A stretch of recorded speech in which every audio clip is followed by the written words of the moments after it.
Nice partials are a lightweight and more Rails native alternative to ViewComponent. It provides many of the same benefits as ViewComponents with less ceremony. We're going to refactor that very quickly to use nice partials instead. And this will be a very simple example of the power of nice partials and how easy it is for you to integrate into your own application. Hello, and welcome back to Rails Quest. Today we're going to do a little bit of live coding and put a spotlight on the nice partials gem. I talked about that in a video about how I organized the different partials in my author launch Rails app. Nice partials is one of my favorite gems, adding a little bit of extra pizzazz on top of the built-in partials in Rails. So normally my process would be, if I need to share a piece of UI in more than two places, I would reach for a Rails partial or a helper, depending on the situation. Then, if there's much more logic, I might start adding a few variables at the top of the partial file. I might create a custom object that wraps one or more objects in my code, maybe records or models. That way I can put some of the logic into that class, and I can test that in isolation if I'd like, or maybe the main benefit is it makes the view, the actual HTML partial, easier to read. A lot of people would call that pattern the decorator pattern, or maybe the presenter pattern. People have all kinds of crazy names for stuff. I like to look at it in a simpler way and just say, this is the pattern that allows me to simplify my view or simplify some bit of logic that's hard for me to understand. So anytime I run across something I look at it and it kind of overwhelms me, I think about how can I break this down so that it's less overwhelming when you first look at it. So enough philosophy. Let's take a quick look at the nice partials documentation. Here we can see the nice partials documentation, and here's an example of how you might use the nice partials gem. On its face, it is almost exactly the same as the vanilla Rails partial, but it comes with this extra helper, the partial object. And that allows you to create these named areas like image here or body here, where the person using this partial can stick their custom bits of view. We'll take a look at how this works in just a moment in the code, but for now we're just going to scan the documentation and point out the interesting stuff. So this is what the partial looks like when you're using nice partials for a card, and here's how it looks when you use the partial in your view. You render components card just like you may be used to doing, and this is the special piece. You pass it a block, and that block gets passed a partial object where you can define what goes into these named locations in the partial itself. So you say partial.title, and that correlates with partial.title right here. And they even show how it's similar to what you could do with a vanilla Rails view. You can say partial.body and pass that a block and put arbitrary HTML in there. And that will get inserted where you declared your body in the actual component. So that's pretty nice. It gives you a way to add named areas that you can insert your custom view stuff in from the consumer of that component. It allows you to do that in a very similar way we are already used to dealing with partials in Rails, right? Now we're going to compare it to regular Rails partial rendering. If this was a regular Rails partial, we would say render components card and define a content for title and pass that the title content. And inside of that actual partial, we would have yield. You can actually pass a name to yield, and that allows you to put stuff into that title. And then you can yield again for the default stuff that is not named. Now here's the gotchas that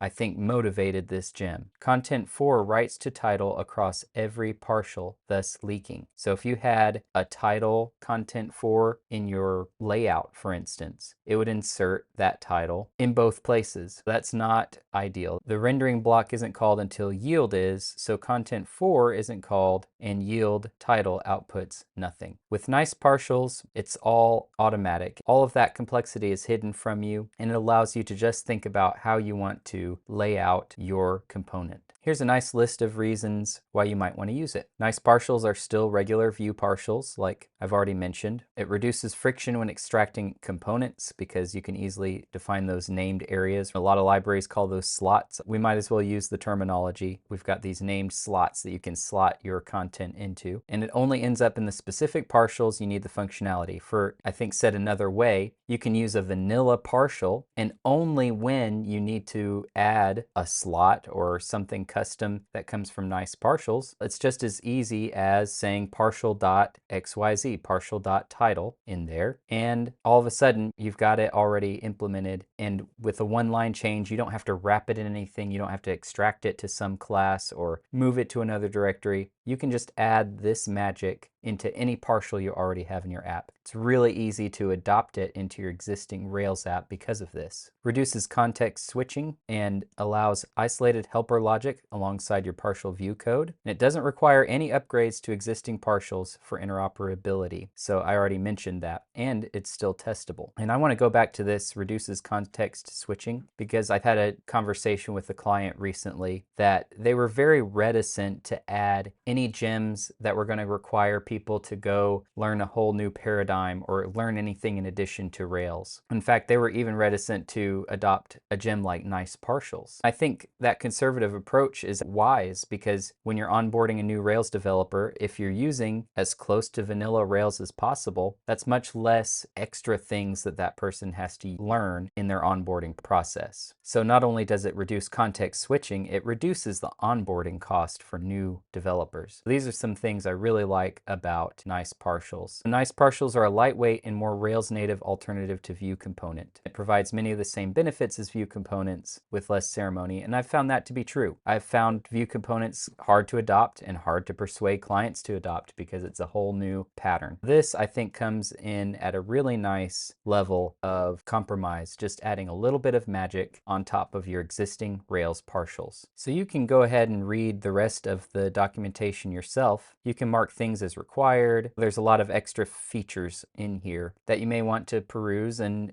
maybe they'll talk you into this even more. But I think we have enough already that we can go to the code and start to customize the code ourselves. Let's take a look at this page here. I have a view that has these little feature cards in this app, and these are written as an array that is then rendered to the card partial, and you'll see that in the code. Each of these is an instance of a card partial that I already have, which is written as a totally vanilla Rails partial. We're going to refactor that very quickly to use nice partials instead, and this will be a very simple example of the power of nice partials and how easy it is for you to integrate into your own application. So we're going to start here at the home page, and this is where I render my features. I pass it an array of hashes, which are the options that get passed to the partial. If we move down here, this is the implementation of that features partial, and it's very simple. It just iterates over each feature and passes the title to the title option and the description to the description option here. And finally, we have the implementation of the card partial. And this is what we're going to be refactoring today. So let's move that into its own tab so we can focus in. First of all, we wrap the local assigns options into an object. This is a strategy that I've used pretty successfully. All it has is a title and a description, and the base class is just an active model that we all know and love. As simple as it is, what that allows me to do is pass the card title and the card description. And so it's very easy to see where the data is coming from. So we're going to refactor this to use nice partials instead and see how many changes need to ripple throughout the application to make that change a reality. So remember that instead of just using the basic local assigns, we might want to use the partial. But if you'll recall, I'll highlight this line from the documentation. You can actually use direct parameters to this thing instead of using a partial and a block. You can use both techniques to fill in the values or the slots inside your component. That's handy for us because we're already passing things in using this hash or keyword argument notation. We simply delete